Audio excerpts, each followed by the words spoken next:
हाँ जी दोस्तों, नमस्कार। स्टडी हंगर्स पर आपका बहुत बहुत स्वागत है। आशा करता हूँ आप सभी बहुत अच्छे होंगे और अपनी तैयारी को एक नई दिशा दे रहे होंगे। साथियों, हम डिस्कस कर रहे हैं पार्ट 4 के अंदर प्रीवियस ईयर के जो एमसीक्यू हैं उनको। और ये इस सीरीज़ का चौथा वीडियो है। इससे पहले के 3 वीडियो हम बना चुके हैं, तो आप उन्हें देख सकते हैं। और बहुत जल्द आपके चैप्टर वाइज जो वीडियो हैं, पार्ट वाइज और बिल्कुल एकदम यूनिट वाइज थ्योरी वीडियोस, वो भी बहुत जल्द आने वाले हैं। ठीक है, उस पर काम चल रहा है, तो कुछ ही दिनों में आपको वो वीडियो भी देखने को मिलेंगे। चलिए स्टार्ट करते हैं। पहला क्वेश्चन है हमारे पास, समेकित शिक्षा योजना में प्रारंभ किया गया था। डायरेक्ट क्वेश्चन है, वन लाइनर फैक्ट है कि जो इंटीग्रेटेड एजुकेशन है इसको कब स्टार्ट किया गया।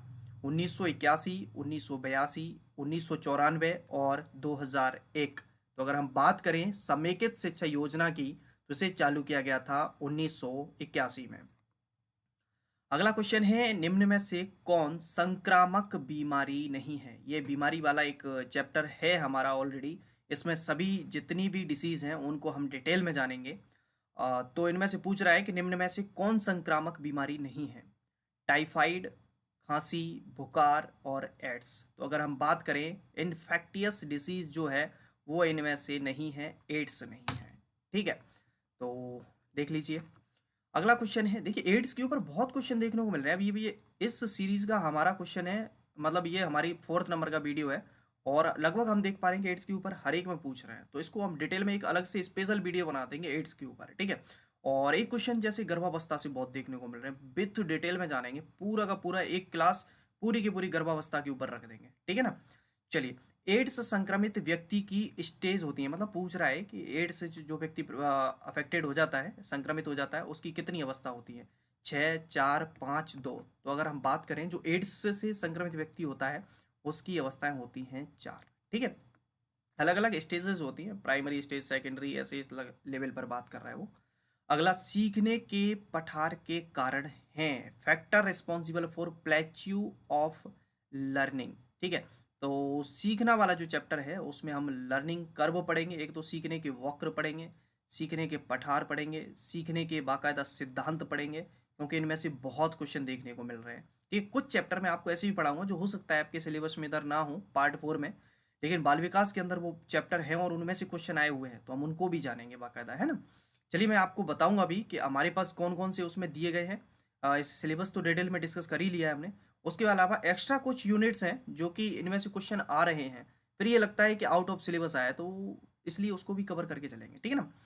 सीखने के पठार के कारण हैं, दूषित वातावरण, बुद्धि लब्धि का कम होना, ध्यान ना लगना, उपरोक्त सभी। तो पूछ रहा है कि सीखने के पठार के निम्न में से कौन कौन से कारण है। तो स्वाभाविक बात है, दूषित वातावरण, ये भी सही है। बुद्धि लब्धि का कम होना और ध्यान न लगना, तो उपरोक्त सभी, यही आंसर हो जाएगा इसका 4 वाला। ठीक है। अगला क्वेश्चन है, विश्लेषण और संश्लेषण उपागम किससे संबंधित है। Analytic and synthetic approach are related to भाषावाचन, श्रवण प्रशिक्षण, व्यावसायिक प्रशिक्षण, वाणी प्रशिक्षण। क्या कहते हो, किससे रिलेटेड है, कहाँ पढ़ा है आपने, भाषा में। तो बिल्कुल, तो इसका हो जाएगा स्पीच रीडिंग, यानी कि भाषावाचन में आपका विश्लेषण और संश्लेषण दोनों।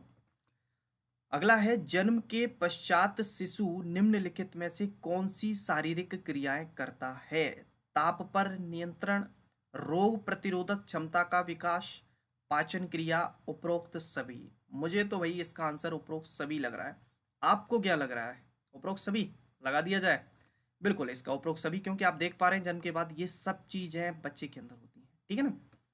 अगला है, पूर्व टोली की आयु क्या है। प्री गैंग एज, दल की आयु, टोली की आयु, ये पूछा जाता है। फेवरेट क्वेश्चन है भाई। 3 से 6 साल, 2 से 5 साल, 6 से 10 साल, 6 से 12 साल। अरे सर, इसने तो हमें फंसा दिया। क्या हो जाएगा, ग्रुप बनाकर किस एज में खेलने लग जाते हैं। 3 से 6 साल, यानी कि अगर मैं बात करूँ ना आपसे, तो जो शैशवावस्था होती है, शैशवावस्था के अगर टोटली टाइम पीरियड की बात करें तो जैसे अलग अलग मनोवैज्ञानिकों ने तो कहा है, लेकिन जनरली अगर हम बात करें, जन्म से 5 या 6 वर्ष होता है। और जो उत्तर शैशवावस्था वाला टाइम पीरियड होता है, ठीक है, उत्तर शैशवावस्था वाला जो 3 से 6, ये आपका क्या होता है, पूर्व टोली की आयु होती है। ठीक है। अगला है, 3 से 6 वर्ष की आयु। अरे भाई, ये तो सोने पे सुहागा हो गया, एक ही क्वेश्चन, और अगर उसका आंसर पता है तो ये आपको पता होगा। 3 से 6 वर्ष की आयु, पूर्व टोली, टोली, मित्र टोली, समूह। सर हम तो फंस गए इसमें, लगभग एक जैसे लग रहे हैं ये तो अभी आपने क्या पढ़ा था? अगर वो पूर्व टोली लगाया तो यहाँ पे भी पूर्व टोली लगा दें। बिल्कुल, तो ये आंसर हो जाएगा यहाँ पे आपका पूर्व टोली, क्योंकि पहले वाला ये क्वेश्चन आप देख पा रहे हो, जैसे ये है 22 वाला, तो ये भी इसी पर आधारित है कि नहीं है ना? चलिए, अगला है 24 पे अगर हम बात करें। सॉरी, ये एक सीक्वेंस से आप ध्यान ना दें, अगला हम तो आगे बढ़ते हैं। गर्भस्थ शिशु का जीवन निर्भर करता है, फीटस लाइफ डिपेंड्स ऑन, किस पर?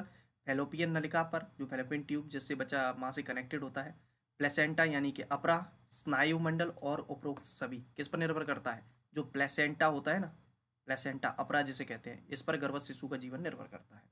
ठीक है, अब ये प्लेसेंटा क्या होता है, फेलोपियन ट्यूब क्या होता है, पूरा का पूरा गर्भावस्था जब पढ़ेंगे तो वहां पर इसको जानेंगे।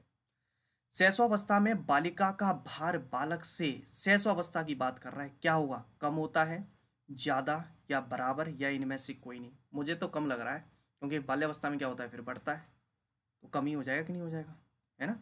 बिल्कुल। चलिए, अगला है भाषा विकास की अवस्थाएं कौन सी हैं? पूर्व संप्रेषण, वास्तविक भाषा की अभिव्यक्तियां, उपरोक्त दोनों, दोषपूर्ण भाषा। भाषा विकास की अवस्थाएं, तो पूर्व संप्रेषण और वास्तविक भाषा की अभिव्यक्तियां, उपरोक्त दोनों, दोषपूर्ण भाषा। दोषपूर्ण भाषा तो नहीं होना चाहिए, है ना? क्या होगा? भाषा विकास की अवस्था है, दोषपूर्ण भाषा भी तो सीखता है वो। फिर स्पीच ऑफ कम्युनिकेशन, मेरे हिसाब से इसका उपरोक्त दोनों होना चाहिए। बिल्कुल, तो उपरोक्त तो दोनों इसका आंसर हो जाएगा, यानी कि फर्स्ट और सेकंड, पूर्व संप्रेषण और वास्तविक भाषा की अभिव्यक्तियां। अगला है सामाजिकरण की प्रक्रिया क्या होती है? समाजीकरण से क्वेश्चन बन रहे हैं भाई बहुत सारे। सामाजिक रूप से अनुमोदित व्यवहार को सीखना, सामाजिक मान्यता प्राप्त भूमिका को निभाना, सामाजिक अभिवृत्तियों का विकास और उपरोक्त सभी। देखिए, सभी में सामाजिक चीजों की बात हुई है और सभी तीनों चीजें पॉजिटिव हैं, तो स्वाभाविक बात है इसका आंसर क्या हो जाने वाला है, 4 हो जाएगा इसका। अगला है कि परिपक्वता यानी कि मैचुरेशन एंड लर्निंग तथा सीखना दोनों ही के उत्तरदायी परिस्थितियां हैं। संज्ञानात्मक विकास, संवेगात्मक विकास, सृजनात्मक विकास, इनमें से कोई नहीं। क्या कहते हो? क्योंकि सीखना स्वाभाविक बात है, आपका ब्रेन का डेवलपमेंट हो रहा है, बुद्धि का डेवलपमेंट हो रहा है, तो कॉग्निटिव डेवलपमेंट हो रहा है, यानी कि आपका संज्ञानात्मक विकास हो रहा है, और मैच्योरिटी भी अगर आपके अंदर आ रही है तो फर्स्ट हो जाना चाहिए, क्योंकि इमोशंस का और क्रिएटिविटी का इससे कोई लेना देना नहीं है। ठीक है ना? अगला है 2 से 6 साल को क्या पहचाना जाता है? पूर्व बाल्यावस्था, बाल्यावस्था, किशोरावस्था, प्रौढ़ावस्था। तो स्टेज जब बताएंगे उसमें बताएंगे भी, फिलहाल यहाँ पर आप देखेंगे इसको कहते हैं हम पूर्व बाल्यावस्था, अर्ली चाइल्डहुड स्टेज। ठीक है ना?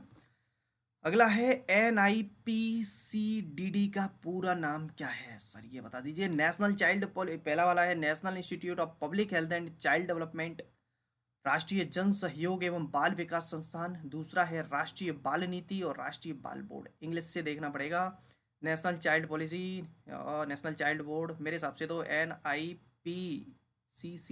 क्या लग रहा है आपको, पहला ही हो जाना चाहिए क्या? राष्ट्रीय जन सहयोग एवं बाल विकास संस्थान, हाँ जी पहला ही लग रहा है ना? बिल्कुल। चलिए, अगला है NIPCCD जो है, ये जो संस्थान है, ये कैसा है? गवर्नमेंट ऑर्गेनाइजेशन है, या प्राइवेट है, या ऑटोनोमस है, या सेमी गवर्नमेंट है, किस तरीके का है? तो ये स्वायत्त ऑटोनोमस है। ठीक है, स्वायत्त संगठन है। अगला है कि विशेष शिक्षा की विशेषताएं क्या होती हैं? संसाधन, अध्यापक, आवासीय विद्यालय, विशेष स्वयं परिपूर्ण कक्षाएं, उपरोक्त सभी। जो विशेष शिक्षा बच्चों को दी जाती है, स्पेशल एजुकेशन में क्या होता है, रिसोर्स से रिलेटेड हो, टीचर पूरा का पूरा सभी रिसोर्सेज हो उसके पास। आवासीय विद्यालय होते हैं, ठीक है, स्पेशल डे स्कूल्स होते हैं, उपरोक्त सभी होते हैं। क्या होगा? उपरोक्त सभी, बिल्कुल उपरोक्त सभी इसका आंसर हो जाएगा, क्योंकि सभी चीज़ें होती हैं विशेष जो स्पेशल एजुकेशन के स्कूल्स होते हैं उसमें। ठीक है ना? चलिए, सृजनात्मकता के सहायक कारक क्या होते हैं? सृजनात्मकता के सहायक कारक धनात्मक सामाजिक अभिव्यक्तियां, सामाजिक सुगमता, ज्ञान, उपरोक्त सभी। क्रिएटिविटी में क्या चीज़ आ जाएगी? तो वही सोशल फैसिलिटेशन हो जाएगा, ज्ञान यानी कि नॉलेज, धनात्मक सामाजिक अभिव्यक्तियां, उपरोक्त सभी होना चाहिए, है ना? क्योंकि सभी चीज़ें इसके अंदर इंक्लूड हो जाएंगी। बिल्कुल। अगला है परिवीक्षा गृह किसके लिए होता है? जो प्रोबेशन होम होता है किसके लिए हुआ? HIV से ग्रस्त जो बालक है? नहीं। समस्यात्मक बच्चे के लिए? नहीं, उसको स्कूल में ही सुधार सकते हैं। अपराधी बालक है? हाँ, अपराधी बालक के लिए जो होते हैं ना सुधार गृह, उनमें इसको भेजते हैं बाकायदा। विकलांग बच्चे? ये भी नहीं। आई थिंक डेलिक्वेंसी हो जाएगा। बाल अपराध के ऊपर क्वेश्चन बन भी रहा है, और अपराध विज्ञान के जनक मैंने बताया था सीजर लाम्प्रोशो, है ना? चलिए, अगला है सृजनात्मकता के विरोधी कारण क्या होते हैं? कल्पना शक्ति को निरुत्साहित करना, अति संरक्षण, रुचि में कमी, उपरोक्त सभी, सृजनात्मकता की विरोधी, क्रिएटिविटी में क्या चीज़ें। तो कल्पना शक्ति को निरुत्साहित कर रहे हैं, मतलब नेगेटिव वर्ड है बिल्कुल। ओवर प्रोटेक्शन, अति संरक्षण, ये भी रुचि में कमी। मेरे हिसाब से तीनों ही जो है वो नेगेटिव मीनिंग रख रहे हैं, तो इस वजह से इसका आंसर हो जाएगा 4, उपरोक्त सभी हो जाना चाहिए, है ना, बिल्कुल यही इसका आंसर है। अगला है बालक संवेगों पर नियंत्रण किस उम्र से करता है? 3 साल, 2 साल, 5 साल और 6 साल। यानी कि अपने इमोशंस जो हैं उनको बच्चा क्या कर लेता है, कंट्रोल कर लेता है। किस एज में कर लेता है? तो जब बच्चा 2 साल का लगभग हो जाता है ना, तो अपने इमोशंस को कंट्रोल कर लेता है। और इमोशंस के ऊपर हम आपको बताएंगे भी कि किस एज में कौन कौन से इमोशन विकसित होते हैं। अगला है गर्भपात किससे संबंधित है? एबॉर्शन इज रिलेटेड टू बीजावस्था, पिंडवस्था, युक्तावस्था, गर्भस्थ शिशु की अवस्था। तो वही गर्भपात यानी कि किस अबॉर्शन किस से उसमें कराया जाएगा? जो एम्ब्रायो होता है ना, उसी को ही तो कराया जाएगा। स्वाभाविक बात है, पिंडावस्था जब बच्चा बनकर लगभग प्रिपेयर हो जाता है, उसमें ही बात हो रही है। पिंडावस्था इसका आंसर हो जाएगा बिल्कुल। इनमें से कौन सा बाल कल्याण कार्यक्रम नहीं है? ICDS, केयर, यूनिसेफ, जनसंख्या उन्मूलन। जनसंख्या उन्मूलन, फैमिली प्लानिंग रिवॉल्यूशन का बच्चों के कल्याण से क्या लेना देना है, ऐसा मुझे लग रहा है। तो 4 हो जाना चाहिए बिल्कुल, इसका आंसर आपका 4 हो जाएगा, ठीक है ना। अगला है दोषपूर्ण भाषा किससे संबंधित है? शब्द के अर्थ में दोष अगर है, उच्चारण में दोष है, वाक्य संरचना में दोष है, और उपरोक्त सभी। उपरोक्त सभी इसका आंसर हो जाएगा, ठीक है ना। चलिए अगला क्वेश्चन है, मामा चाचा ध्वनियाँ कैसी हैं? बबलाना, हाव भाव, आकलन शक्ति, इनमें से कोई नहीं। तो बेबलिंग, बबलाना होता है ये तो, ठीक है ना। अगला क्वेश्चन है आपका, भाषा कैसा है? भाषा पैतृक संपत्ति, नवकर्जित संपत्ति है। मोस्ट फेमस क्योर्स है भैया, दिख रहा है कहीं अर्जित? एक्वायर्ड क्वालिटी है बिल्कुल। केंद्रीय समाज कल्याण बोर्ड के कार्य क्या होते हैं? अनुपूरक पोषण कार्यक्रम, पालन घर, कल्याण विस्तार योजना, उपरोक्त सभी। क्या कहते हो, उपरोक्त सभी लगा दिया जाए? हाँ जी, उपरोक्त सभी इसका आंसर हो जाएगा। अगला है नेत्रहीन बच्चों के लिए। सर ये तो पढ़ चुके हैं, आंख बंद करके लगा देंगे। ब्रेल लिपि कहीं दिख रहा है क्या? हाँ जी, ब्रेल लिपि दिख रहा है, लुइस ब्रेल ने जिसकी खोज की थी, तो ब्रेल लिपि इसका आंसर हो जाएगा। अगला है, एड्स जीवाणु का कोई जीवन चक्र नहीं होता। सत्य, सत्य, आंशिक सत्य और आंशिक असत्य। सत्य, क्या कहते हो? एड्स जीवाणु का कोई जीवन चक्र नहीं होता। AIDS virus have no life cycle, ठीक है। अगला, रोपण किससे संबंधित है? प्लेसेंटा, पर्यावरण, वंशानुक्रम, गर्भस्थ शिशु और शारीरिक विकास। सर ये तो गर्भावस्था से मिलता जुलता है, तो गर्भस्थ शिशु इसका आंसर हो जाएगा, ठीक है ना। ये हो जाएगा इसका आंसर, प्रीनेटल। चलिए वीडियो को लाइक कर देना, करते नहीं हो, गलत बात है। और सब्सक्राइब कर देना चैनल को भाई। बाकी की मुलाकात करेंगे आपसे अगले वीडियो में, जब तक आप सभी अपना ख्याल रखिए। जय हिंद, जय भारत।